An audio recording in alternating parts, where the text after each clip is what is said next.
El Evangelio de Juan impresiona por el fluido uso de la simbología, tipología y teología del Tanaj en su primer capítulo. ¿Qué nos indica esto?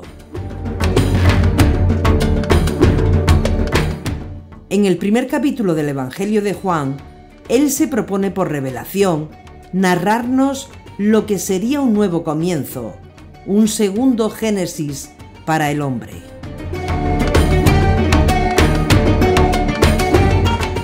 La restauración del hombre después de Adán, con el segundo Adán, Yeshua.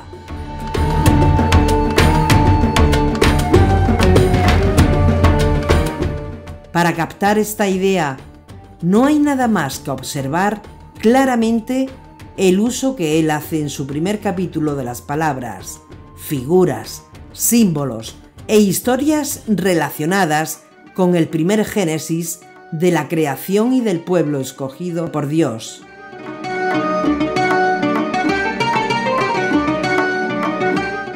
Juan nos introduce en un microgénesis, en un nuevo comienzo, en una nueva lectura del Génesis y del plan de salvación, desde la perspectiva del cumplimiento del reino mesiánico en la vida y obra del maestro de Galilea, Yeshua, a quien él le da títulos como la palabra, en hebreo davar y en griego logos, también como la luz, en hebreo or y en griego phos, o el Mesías, en hebreo Mashiach y en griego Christos, o el profeta, en hebreo Naví y en griego profetes, o el cordero, en hebreo sei o que ves y en griego amnos, y el hijo, en hebreo ben y en griego huios.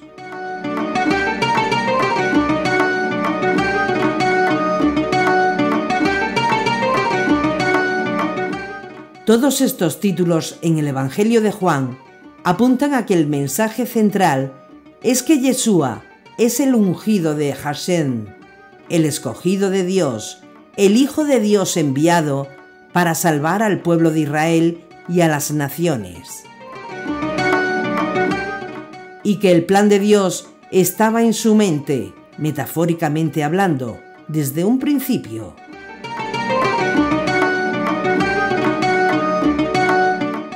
Igual que en Bereshit, Génesis, en el Evangelio de Juan, la presencia de la luz, del agua y del Espíritu son muy importantes. La tierra era caos y confusión y oscuridad por encima del abismo, y un viento de Dios aleteaba por encima de las aguas. Dijo Dios: haya luz, y hubo luz. Vio Dios que la luz estaba bien, y apartó Dios la luz de la oscuridad, y llamó Dios a la luz día, y a la oscuridad la llamó noche. Y atardeció y amaneció día primero. Génesis 1, 2, 5.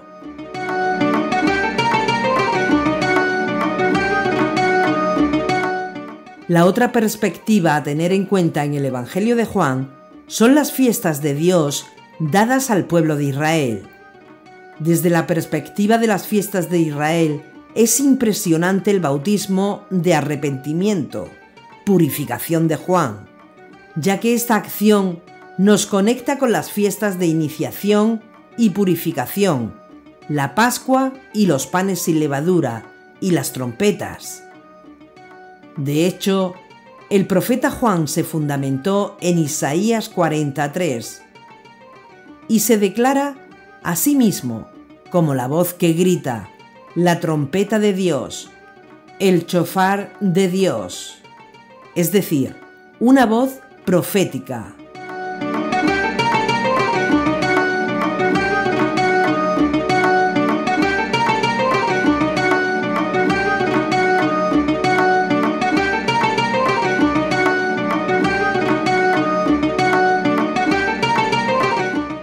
Una voz clama: en el desierto abrid camino a Adonai, trazad en la estepa una calzada recta a nuestro Dios.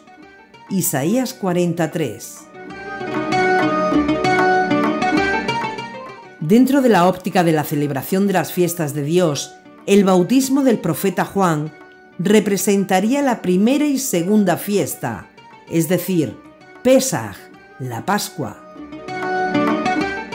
Al día siguiente ve a Yeshua venir hacia él y dice: «He ahí el Cordero de Dios que quita el pecado del mundo». Juan 1:29. Al día siguiente, Juan se encontraba de nuevo allí con dos de sus discípulos. Fijándose en Yeshua que pasaba, dice: «He ahí el Cordero de Dios». Juan 1, 35-36. La fiesta de los panes sin levadura, en Juan 1:23, dijo él: «Yo soy voz del que clama en el desierto, rectificad el camino del Señor, como dijo el profeta Isaías».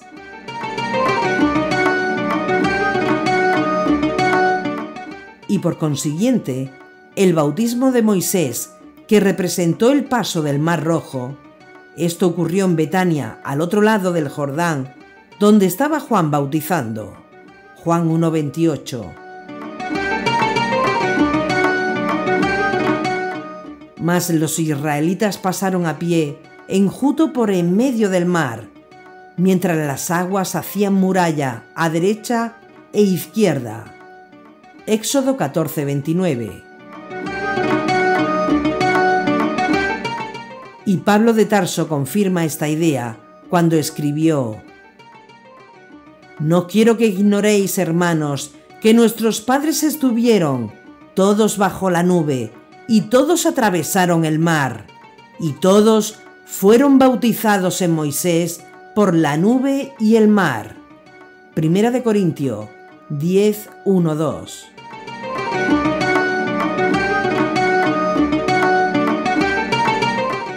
A su vez, el comienzo del día grande de Dios, como profetizó Malaquías: «He aquí, yo os envío al profeta Elías antes que venga el día de Yohei Bajei, grande y terrible».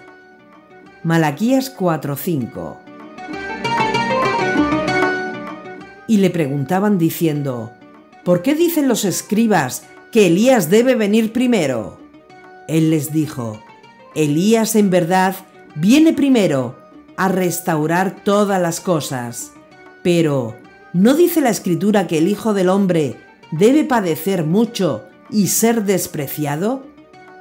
Pero os digo que Elías ya vino, e hicieron con él cuanto quisieron, según está escrito de él».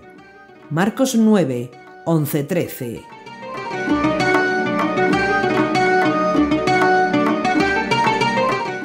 Y mientras ellos descendían del monte, Yeshua les encargó diciendo: «A nadie digáis la visión hasta que el Hijo del Hombre haya resucitado de los muertos». Y los discípulos le preguntaron diciendo: «¿Por qué? Pues dicen los escribas que Elías debe venir primero». Él respondió y dijo: «A la verdad Elías viene y restaurará todas las cosas.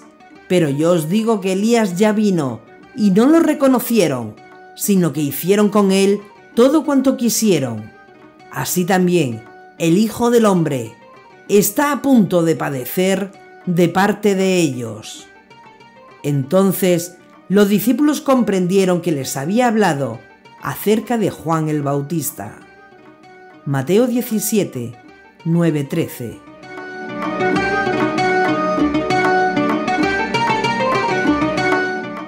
Por tanto, el ciclo del tiempo profético de Dios, representado en las fiestas, traerá la liberación, purificación, cosecha, restauración, juicio y reposo sobre toda la humanidad y la creación.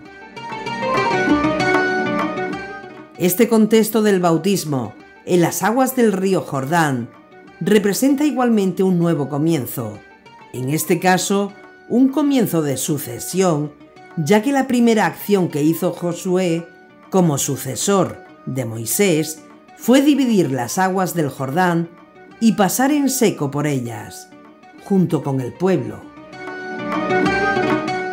Asimismo, el primer acto que hizo Eliseo, como sucesor del profeta Elías, fue dividir las aguas del Jordán. Ahora Yeshua, como sucesor del profeta Juan, igualmente en el río Jordán, divide la realidad de la esfera terrenal y la esfera celestial.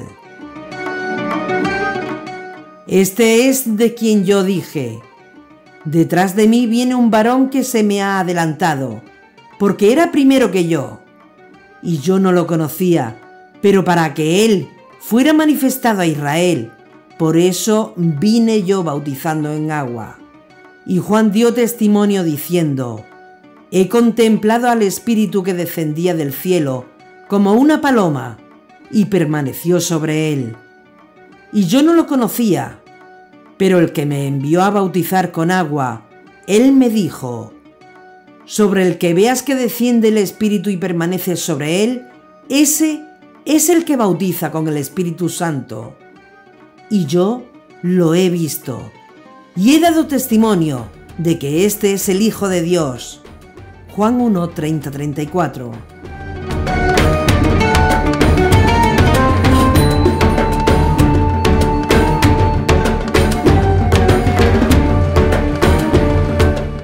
Y le dice: de cierto os digo, veréis el cielo abierto y a los ángeles de Dios que ascienden y descienden sobre el Hijo del Hombre. Juan 1:51. Cuando todo el pueblo era bautizado, aconteció que también Yeshua fue bautizado, y mientras oraba, fue abierto el cielo y descendió el Espíritu Santo sobre él en forma corporal como paloma, y surgió una voz del cielo: tú eres mi Hijo amado, en ti hallo mi complacencia. Lucas 3, 21-22.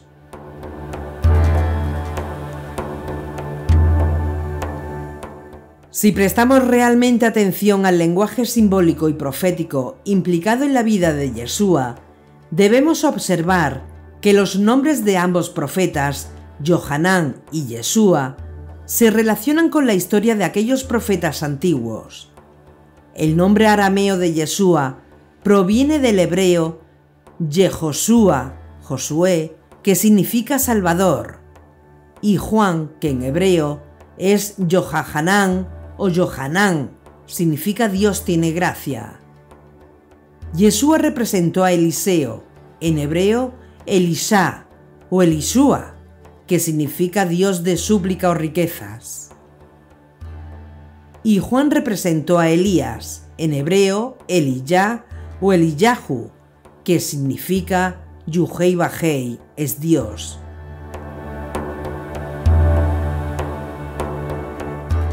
Los nombres de Elías y Eliseo comienzan con la letra Aleph, cuyo valor numérico es 1 y que significa comienzo. Y los nombres de Johanán y Yeshua comienzan con la letra Yod, cuyo valor numérico es 10, que significa nuevo ciclo de administración. El número 10 es importante porque es la base aritmética. Esto es normalmente explicado como una consecuencia de que tenemos 10 dedos, la extensión natural de los primitivos dígitos del hombre. Pero esta explicación plantea la pregunta: si hay una creación con propósito y cada faceta de la vida humana y actividad son planeadas por anticipado, entonces los 10 dedos son también parte de ese plan. Significa que Dios tuvo la intención de que el sistema numérico sea 10. ¿Por qué?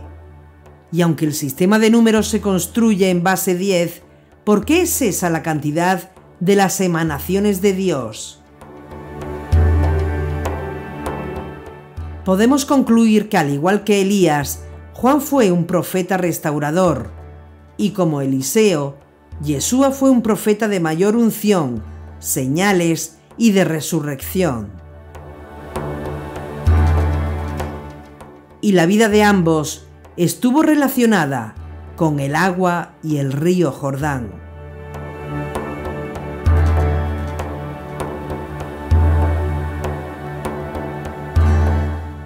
Por esa razón, la gente, en especial los líderes religiosos, al ver al profeta Juan desarrollar su misión en las aguas del Jordán, querían saber si Juan era el profeta que Moisés prometió, o el retorno prometido del profeta Elías, o el Mesías.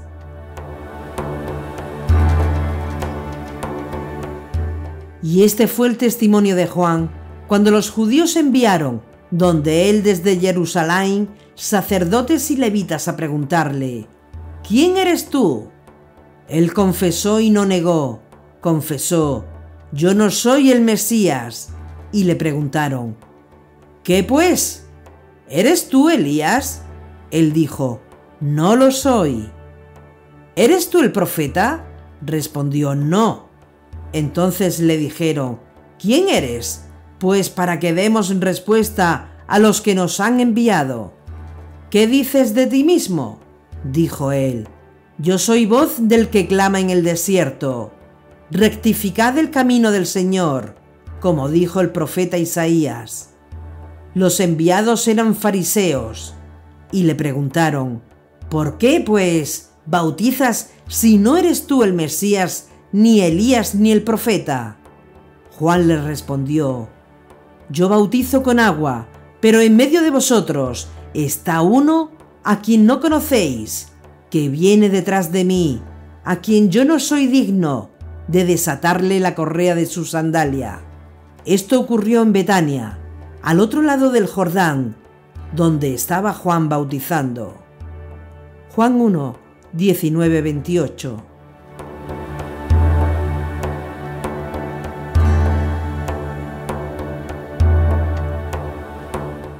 También debemos recordar que previo a la historia de la primera señal de Yeshua, podemos observar otro comienzo, el comienzo de los primeros discípulos.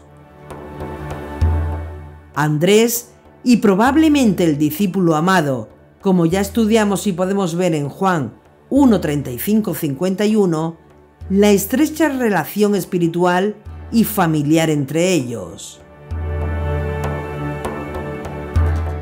Al día siguiente, junto con sus dos primeros discípulos, y al pasar por Betsaida, la localidad de Andrés, Yeshua llamó a seguirle a Felipe y después a Natanael, al cual le dijo, y le añadió: en verdad os digo, veréis el cielo abierto y a los ángeles de Dios subir y bajar sobre el Hijo del Hombre. Juan 1:51.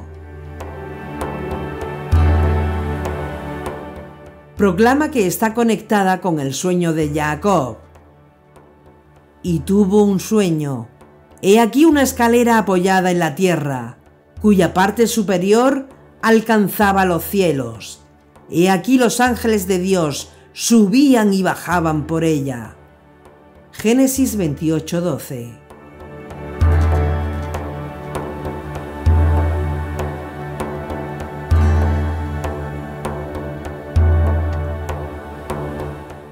Por tanto, cuando Yeshua habló con Natanael, es una clara referencia al patriarca Jacob y su cumplimiento profético, ya que él soñó con una escalera celestial en la ciudad de luz, almendro, que luego él llamó Betel, casa de Dios, lo cual a su vez apunta a la fiesta de los tabernáculos, ya que Natanael estaba debajo de una higuera.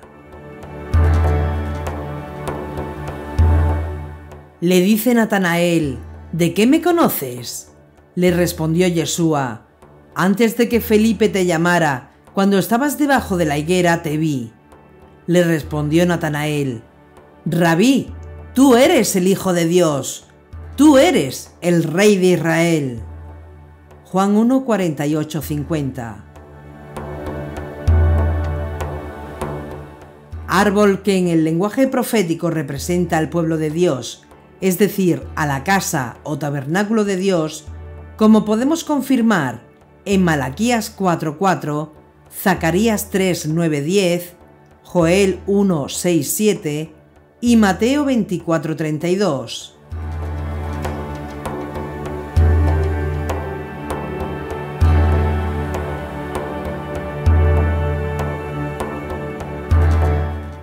Una vez hemos expuesto el comienzo de la vida pública de Yeshua y teniendo en cuenta todo lo aprendido hasta ahora de las series anteriores, vamos a escudriñar y desentrañar el uso del lenguaje simbólico de las fiestas solemnes de Dios en la narración que hace Juan de la boda en Canaán de Galilea.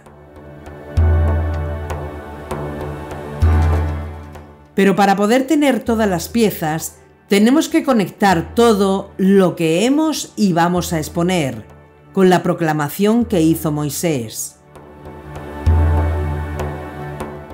Habló Yuhei Bajei a Moisés diciendo: habla a los hijos de Israel y diles: estas son las fiestas solemnes de Yuhei Bajei, en las cuales proclamaréis santas convocaciones. Estos son mis tiempos señalados. 6 días se trabajará, pero el 7º día será Shabbat de reposo solemne, santa convocación. No haréis ningún trabajo. Es Shabbat para Yuhei Bajei en todos vuestros asentamientos. Levítico 23, 1-3. Una vez que Yeshua llamó a Felipe y a Natanael, pasados 3 días, Yeshua y sus discípulos acudieron a una boda. Y es importante anotar aquí que Yeshua ya tenía conciencia de ser un profeta y enviado de Dios, aunque aún no había dado signos de ello. Lo primero que podemos observar es que esta boda se celebra al 3er día, pero no nos dice el contexto. Vamos a ver qué dice el relato. 3 días después se celebraba una boda en Caná de Galilea, y estaba allí la madre de Yeshua. Fue invitado también a la boda Yeshua con sus discípulos, y como faltara vino, porque se había acabado el vino de la boda, le dice a Yeshua su madre: ¿no tienen vino? Yeshua le responde: ¿qué tengo yo contigo, mujer? Todavía no ha llegado mi hora. Dice su madre a los sirvientes: haced lo que él os diga. Había allí 6 tinajas de piedra, puestas para las purificaciones de los judíos, de 2 o 3 medidas cada una. Les dice Yeshua: llenad las tinajas de agua, y las llenaron hasta arriba. Sacadlo ahora, les dice, y llevadlo al maestresala. Ellos lo llevaron. Cuando el maestresala probó el agua convertida en vino, como ignoraba de dónde era, los sirvientes, los que habían sacado el agua, sí que lo sabían. Llama el maestresala al novio y le dice: todos sirven primero el vino bueno, y cuando ya están bebidos, el inferior. Pero tú has guardado el vino bueno hasta ahora. Así, en Caná de Galilea, dio Yeshua comienzo a sus señales, y manifestó su gloria, y creyeron en él sus discípulos. Después bajó a Cafarnaúm con su madre y sus hermanos y sus discípulos, pero no se quedaron allí muchos días. Juan 2, 1-12.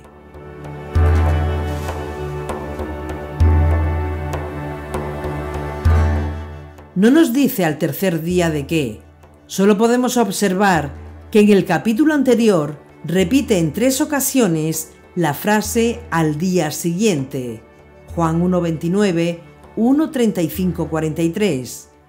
Así que tenemos aquí un conteo similar a los días de la creación, que comenzaría con el primer día en el primer versículo del capítulo 1 y culminaría con el 7º día, en el primer versículo del capítulo 2.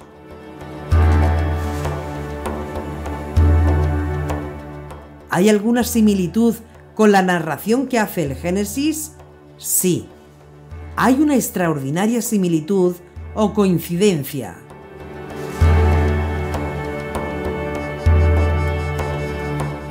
En Génesis 1:1 inicia los actos de creación de Dios, comenzando con la creación de la luz, y en Juan 1:4-5 lo hace igualmente.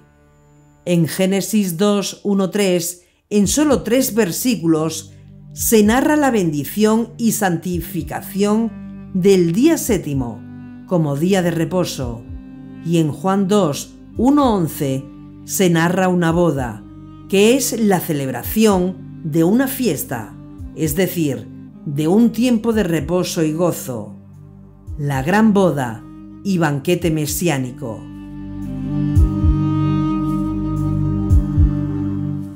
Dicho todo esto, podemos concluir que esta boda en Caná se realizó en el contexto de la celebración de la fiesta de los tabernáculos, en el 7º mes del calendario hebreo, al tercer día de una fiesta solemne que duraba 7 más un día. 7 días presentaréis ofrendas ígneas ante Yahvé Bajei. En el 8º día tendréis santa convocación y presentaréis ofrenda ígnea ante Yahvé Bajei. Es reunión solemne, ninguna obra de servidumbre haréis. Estas son las fiestas solemnes de Yahvé Bajei, las santas convocaciones que llamaréis para presentar ofrenda ígnea ante Yahvé Bajei, holocausto y ofrenda vegetal, sacrificio y libaciones, cada día lo que al día corresponda. Ellos, además de los días de reposo de Yahvé Bajei, además de vuestros dones, además de todos vuestros votos y además de todas vuestras ofrendas voluntarias, que daréis a Yahvé Bajei. Ciertamente el día 15 de este mes séptimo, cuando hayáis recogido el fruto de la tierra, celebraréis una fiesta solemne a Yahvé Bajei durante 7 días.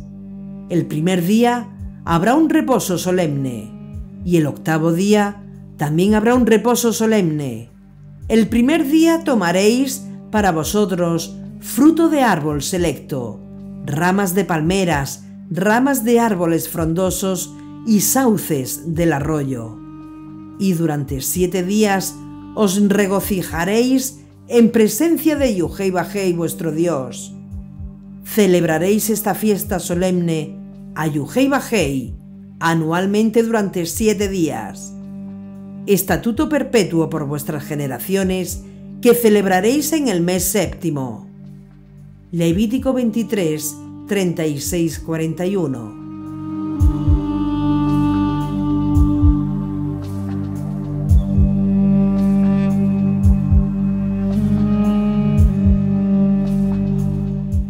Era la fiesta de mayor gozo y celebración de todas las demás fiestas del pueblo de Israel, y marcaba el gran día de reposo en un ciclo de 7 fiestas, en un periodo de 7 meses.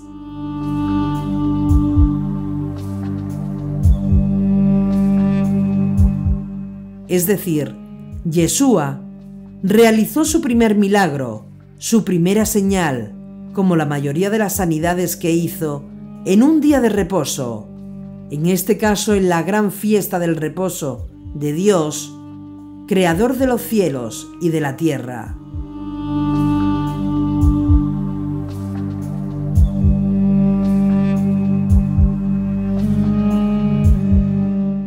Durante la fiesta de los tabernáculos, Sukkot, los judíos realizaban muchas bodas, ya que era un tiempo de mucho gozo, morando en la presencia de Dios.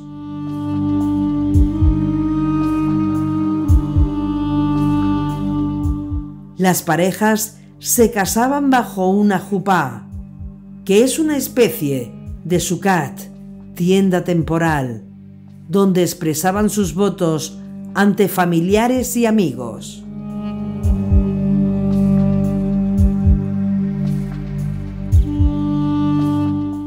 Así que, en vista que la fiesta de los tabernáculos representaba el gran día del reposo de Dios y la promesa de su presencia gloriosa en medio de su pueblo, muchas parejas se casaban y celebraban sus bodas durante los 7 días que duraba la fiesta. Por tanto, era un tiempo cargado de mucho simbolismo y bendición espiritual.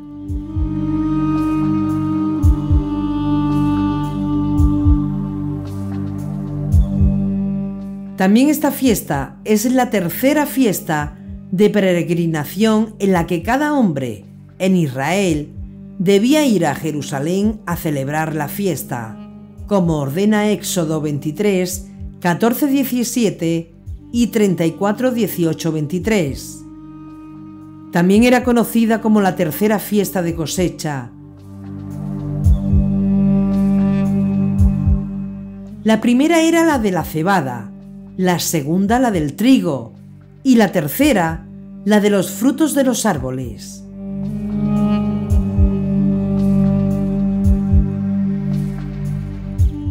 Sin embargo, en la narración que el Evangelio de Juan hace de esta boda y la participación de Yeshua en ella, podemos también encontrar los símbolos y significados de las otras fiestas solemnes de Dios. La expresión al tercer día encierra algo más, y no es la Trinidad cristiana. La Trinidad cristiana es una mala interpretación de conceptos judíos malentendidos por no judíos. Según la ley judía, una vez que algo haya sido hecho 3 veces, es considerado como permanente. Eso es llamado Hazaká. El número 3 representa permanencia y estabilidad. El número 3 es el número de la paz y de la integración.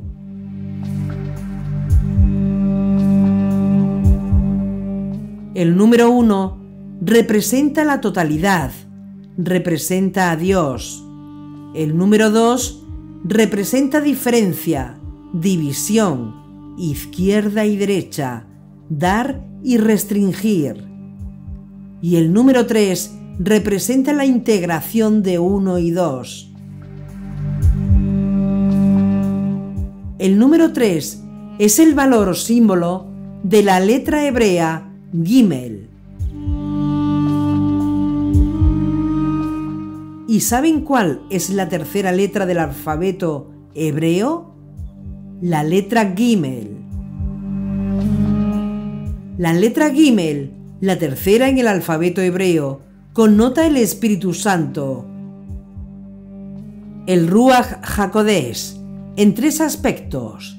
Primero, como letra en sí y el valor numérico en la posición en el alfabeto. Segundo, por su relación con un profeta lleno de Espíritu Santo.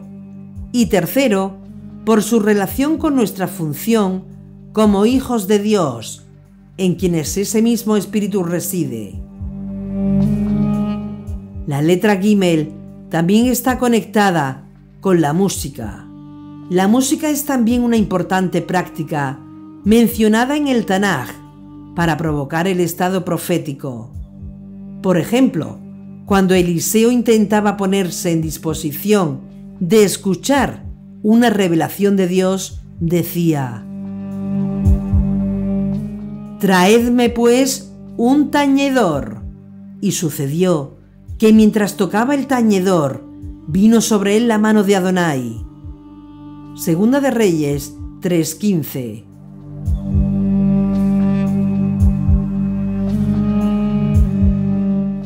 También Samuel dijo a Saúl: «Llegarás después a Gilbeá de Dios, donde se encuentra el gobernador de los filisteos, y a la entrada de la ciudad tropezarás con un grupo de profetas que bajan del alto, precedidos del añafil, el adufe, la flauta y la cítara en trance profético.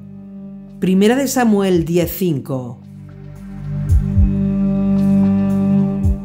Sabemos de otros místicos como Asaf, Gemán y Jedutún, que según nos dice el Tanaj, profetizaba al son de la cítara para celebrar y alabar a Adonai.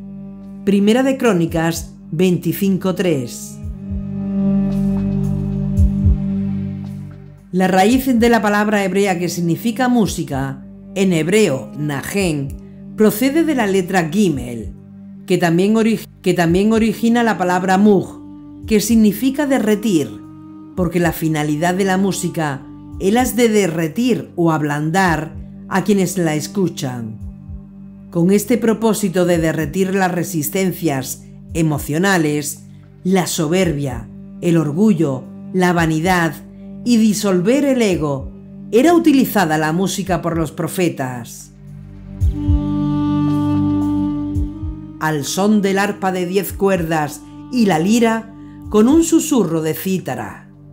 Pues con tus hechos, Adonai, me regocijas ante las obras de tus manos, grito, qué grandes son tus obras, Adonai, qué hondos tus pensamientos.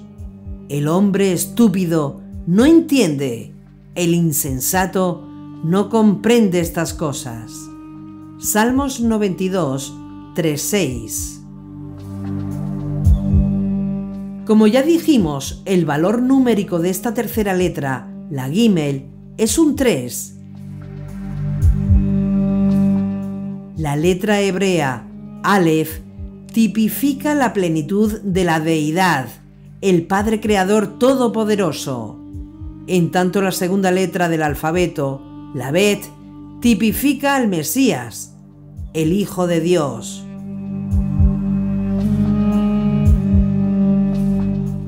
Esta tercera letra tipifica al Espíritu de Dios, el Espíritu Santo. Y en palabras de Yeshua, el Espíritu nos convence del pecado, de justicia y de juicio.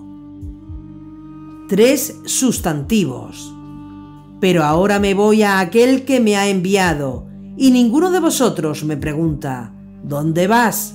Sino que por haberos dicho esto, vuestros corazones se han llenado de tristeza. Pero yo os digo la verdad, os conviene que yo me vaya, porque si no me voy, no vendrá a vosotros el Paráclito, pero si me voy, os lo enviaré, y cuando Él venga, convencerá al mundo en lo referente al pecado, en lo referente a la justicia y en lo referente al juicio, en lo referente al pecado, porque no creen en mí, en lo referente a la justicia, porque me voy al Padre y ya no me veréis, en lo referente al juicio, porque el príncipe de este mundo está juzgado. Mucho tengo todavía que deciros, pero ahora no podéis con ello. Cuando venga Él, el Espíritu de la verdad, os guiará hasta la verdad completa, pues no hablará por su cuenta, sino que hablará lo que oiga, y os anunciará lo que ha de venir. Él me dará gloria, porque recibirá de lo mío, y os lo anunciará a vosotros. Todo lo que tiene el Padre es mío, por eso he dicho, recibirá de lo mío, y os lo anunciará a vosotros. Juan 16, 5-15.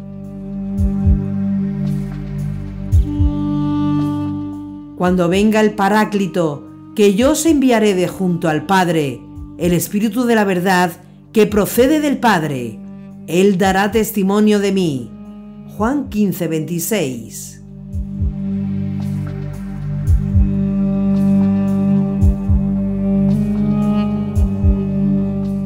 Ese Espíritu o Consolador procede del Padre y es enviado por Yeshua, como lo ilustra la Gimel, que procede de las 2 primeras letras del alfabeto.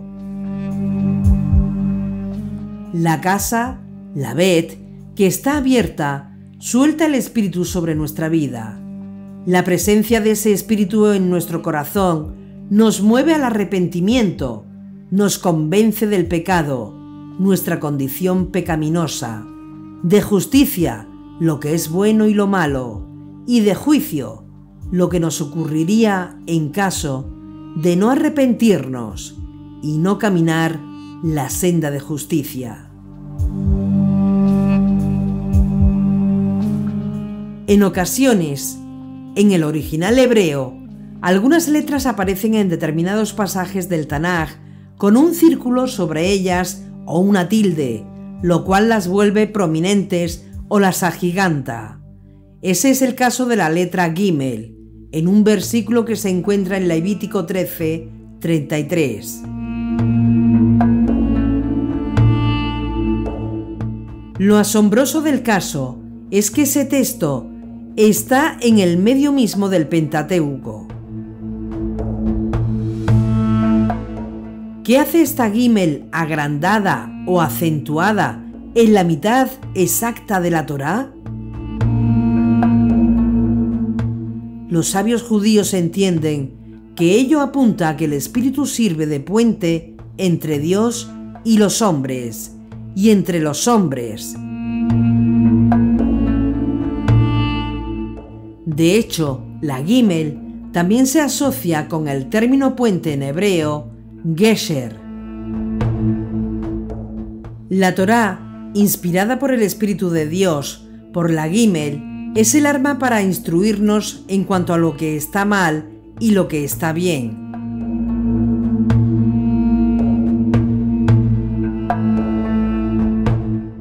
La enseñanza de la Torá, palabra inspirada y eterna, define el pecado, la justicia y el juicio. Y en esa acción tiende un puente entre Dios y los hombres al permitir su reconciliación mediante el Mesías, Yeshua. La Gimel también se asocia por su forma estructural con un camello o con una persona, pues da la idea de alguien caminando. Y la Gimel viene después de la letra hebrea Bet, que es como una casa abierta. Por tanto, esta persona, este caballero o Gaber, viene de la casa, procede de la Bet, letra asociada con la persona de Yeshua. En otras palabras, la Gimel es como un mensajero que viene del Padre y anuncia al Mesías, lo antecede.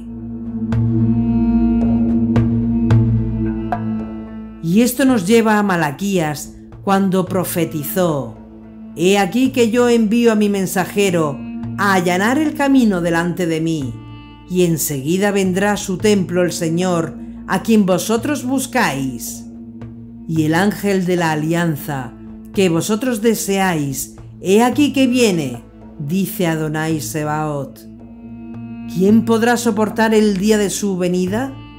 ¿Quién se tendrá en pie cuando aparezca? Porque es él como fuego de fundidor y como lejía de lavandero. Se sentará para fundir y purgar, purificará a los hijos de Leví y los acrisolará como el oro y la plata, y serán para Adonai los que presentan la oblación en justicia. Entonces será grata a Adonai la oblación de Judá y de Jerusalén, como en los días de antaño, como en los años antiguos.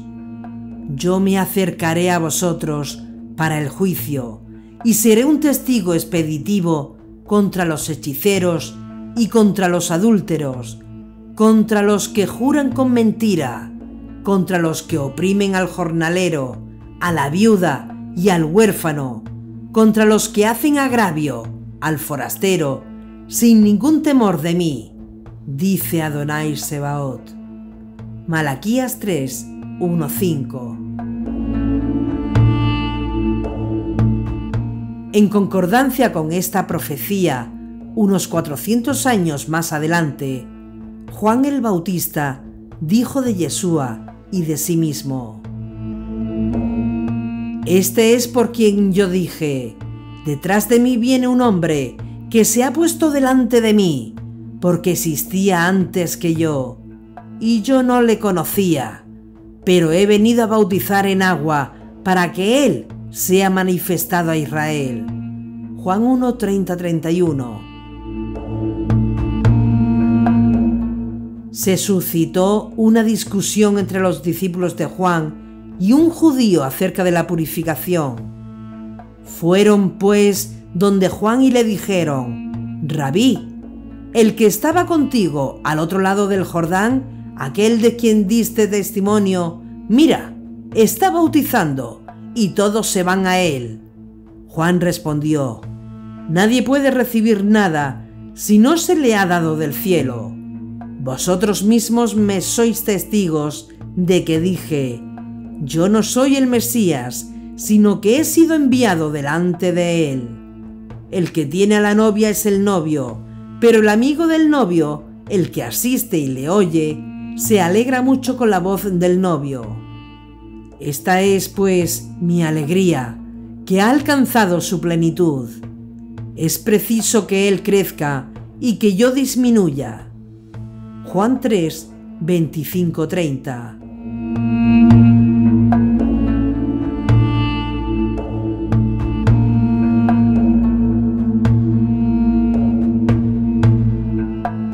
Otros dos aspectos en la letra Gimel que nos remiten a Juan el Bautista son el ideograma del camello. De hecho, la palabra camello en hebreo es gamal. Y recuerden que Juan el Bautista vestía pieles de camello. Tenía Juan su vestido hecho de pelos de camello, con un cinturón de cuero a sus lomos, y su comida eran langostas y miel silvestre. Mateo 3:4. La letra Gimel está entre las letras Bet y Dalet, formando en medio de ellas la raíz Bet Gimel Dalet, de donde proviene el término Beged, que significa manto, vestidura, capa, como las vestiduras que Juan el Bautista usaba. Este profeta precursor del Mesías, inspirado por el Ruach HaKodesh, vino a preparar el corazón de Israel, instando al pueblo al bautismo de arrepentimiento antes de la irrupción de Yeshua en escena. Y de igual modo, como vimos, es lo que logra la presencia del Espíritu de Santidad en nuestra vida. El Espíritu nos convence de pecado, de justicia y de juicio. Y por ese motivo Pablo escribió: Porque en Mesías estaba Dios reconciliando al mundo consigo, no tomando en cuenta las transgresiones de los hombres, sino poniendo en nosotros la palabra de la reconciliación. Somos pues embajadores de Mesías, como si Dios exhortara por medio de nosotros. En nombre de Mesías os suplicamos, reconciliaos con Dios. 2 Corintios 5, 19-20. Esta última parte del versículo de Pablo nos habla del último aspecto de la Gimel y que nos involucra como creyentes al asociarnos a nosotros también con el Espíritu Santo. Para entender mejor este punto, debemos explicitar que en su estructura, esta letra se compone en su trazo de otras dos letras, la Zain y la Yod, las cuales simbolizan la palabra escrita y el Espíritu de Dios respectivamente. Esto nos habla del equilibrio que debemos tener entre la palabra escrita y el poder espiritual. Son como las dos patas de la Gimel. Por un lado está la sana enseñanza, fundamentada en el sólido conocimiento intelectual de la Torá, lo cual nos lleva a vivir de forma íntegra y a hacer el bien. Y por otro lado está el poder del Espíritu, el aspecto sobrenatural del Evangelio y la vida del creyente, lo que Pablo denomina la operación de los dones del Espíritu y nos insta a no apagarlo.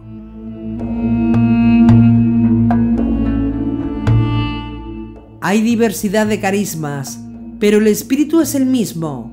Diversidad de ministerios, pero el Señor es el mismo. Diversidad de operaciones, pero es el mismo Dios que obra en todos. A cada cual se le otorga la manifestación del Espíritu para provecho común.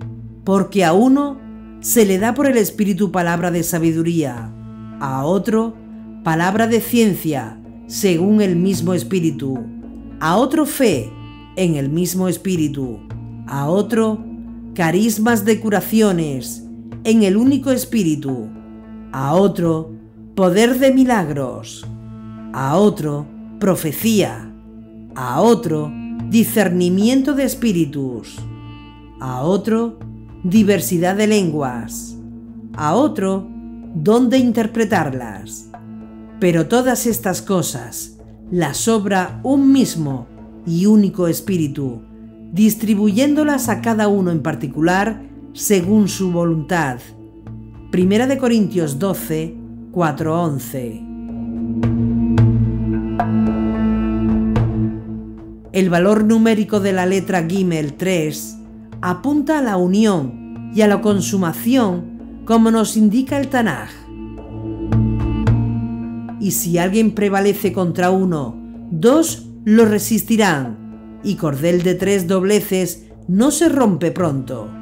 Eclesiastés 4:12.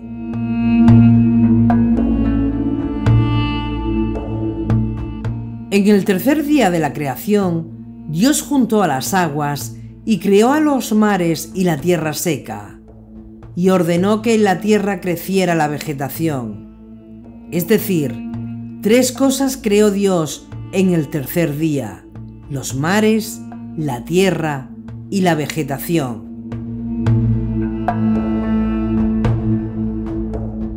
Por eso el número 3, Gimel, da la idea de algo completo, pleno y estable, algo reconciliado. Este es el que vino por el agua y por la sangre, Yeshua HaMashiach, no solamente en el agua, sino en el agua y en la sangre. Y el Espíritu es el que da testimonio, porque el Espíritu es la verdad. Pues 3 son los que dan testimonio: el Espíritu, el agua y la sangre, y los 3 convienen en lo mismo. Si aceptamos el testimonio de los hombres, mayor es el testimonio de Dios, pues este es el testimonio de Dios que ha testimoniado acerca de su Hijo. Quien cree en el Hijo de Dios tiene el testimonio en sí mismo. Quien no cree a Dios le hace mentiroso, porque no ha creído en el testimonio que Dios ha dado acerca de su Hijo. Y este es el testimonio, que Dios nos ha dado vida eterna, y esta vida está en su Hijo. Quien tiene al Hijo tiene la vida, quien no tiene al Hijo no tiene la vida. 1 Juan 5, 6, 12.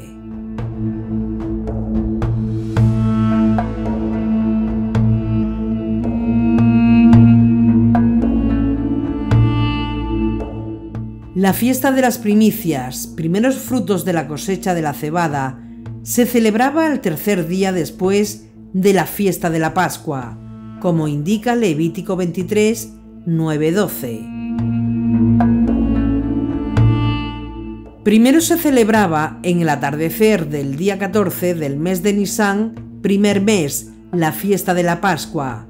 Después, al atardecer del día 15, se iniciaba la fiesta de los panes, sin levadura, que duraba 7 días. Y desde el atardecer del sábado siguiente, se celebraba la fiesta de las primicias, Sabatón, porque era después del inicio de la fiesta de los panes sin levadura. La fiesta de las primicias, literalmente, significa la fiesta de los primeros frutos, y como vimos, tiene mucha relación con el relato que hace Juan de la boda en Caná, porque en ella Yeshua hizo su primera señal, y fue cuando sus primeros discípulos creyeron en él. Así en Caná de Galilea dio Yeshua comienzo a sus señales y manifestó su gloria, y creyeron en él sus discípulos. Juan 2:11.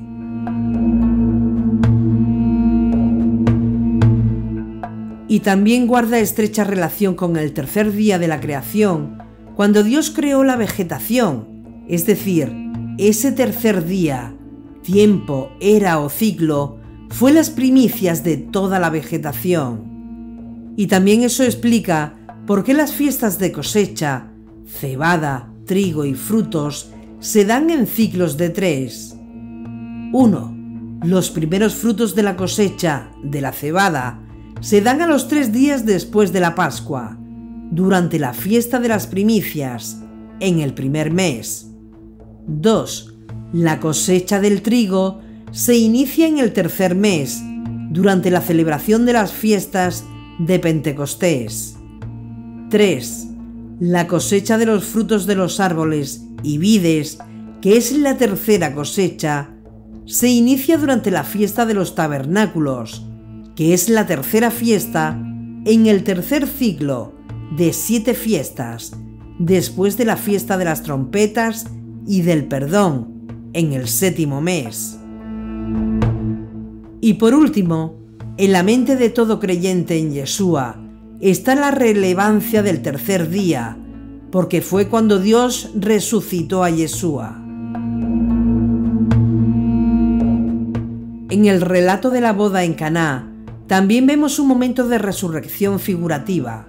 El vino se había acabado, la vida de la fiesta se había acabado. Sin vino no hay fiesta, vida ni gozo en una boda. Por lo menos, esa era y es la mentalidad de la cultura hebrea y en muchas otras como la sefardí. Y es evidente que Yeshua está de acuerdo con esa mentalidad cultural, porque da de su mejor vino para que siga la fiesta. La boda llegó a un punto de tristeza o muerte figurativa, porque el vino se había acabado. Pero Yeshua, como profeta, y mediante el poder dado por Dios, convierte el agua en vino y devuelve el gozo y la vida a la boda, y con un vino superior al primero. La fiesta de las primicias y de los tabernáculos también tienen esa connotación de resurrección. Y la fiesta de Sukkot, la fiesta de los tabernáculos, mientras entramos en la Sukkah, nos sentamos y habitamos en la choza. Experimentamos una alegría extra, una alegría existencial, no ilusoria. Esa es la alegría que proviene de una conciencia del alma, de una gran verdad, y es que no existimos separados de Dios, sino en una relación de pacto con Dios. Mientras entramos en la Sukkah, mientras residimos en la Sukkah, mientras nos movemos dentro de la Sukkah, estamos sentados proféticamente dentro del mundo nuevo, el 7º día profético, creado por Dios, donde Él nunca más estará escondido de nosotros, sino que estará junto a nosotros. Pablo de Tarso llamó a la resurrección de Yeshua como... Pero no, Mesías resucitó de entre los muertos como primicias de los que durmieron, porque habiendo venido por un hombre la muerte, también por un hombre viene la resurrección de los muertos. Pues del mismo modo que en Adán mueren todos, así también todos revivirán en Mesías, pero cada cual en su rango, Mesías como primicias, luego los de Mesías en su venida. Primera de Corintios 15, 20-23.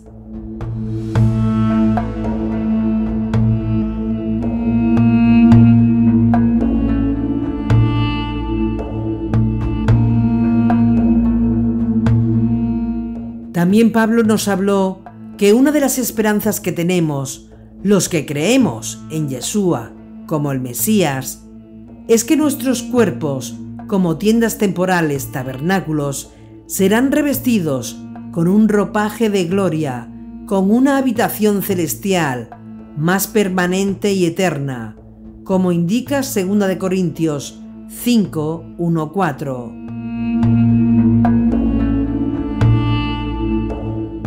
Pablo explicó que esto es necesario porque nuestros cuerpos terrenales, que son tabernáculos, dado que están corrompidos, necesitan ser transformados por el poder de la resurrección, transformados en un cuerpo vestido de incorrupción, de gloria e inmortalidad, como escribió en 1 Corintios 15, 39-54.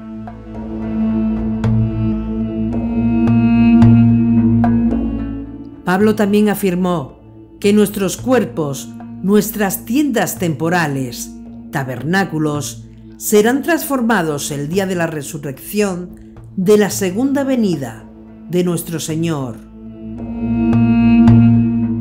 En un instante, en un pestañear de ojos, al toque de la trompeta final, pues sonará la trompeta, los muertos resucitarán incorruptibles y nosotros seremos transformados. En efecto, es necesario que este ser corruptible se revista de incorruptibilidad y que este ser mortal se revista de inmortalidad. 1 Corintios 15, 51-52.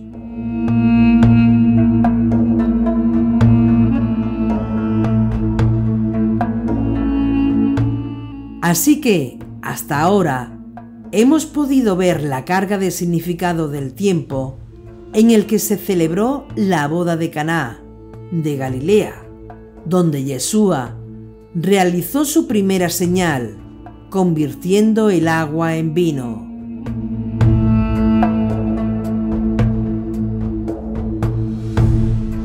Vimos la relación que hay con los días de la creación narrados en Génesis y con las fiestas de las primicias, Pentecostés y de los tabernáculos, y que la boda se celebró en el contexto de la fiesta de los tabernáculos, que representó las primicias del ministerio de Yeshua, y por tanto también apunta al momento de su resurrección.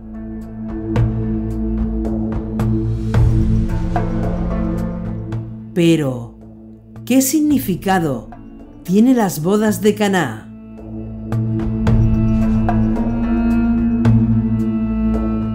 ¿Qué significa que el agua se convirtió en vino? Y vino bueno. Lo vamos a ver con todo detalle, pero eso será en la siguiente parte del capítulo 15 de Los secretos de Yeshua.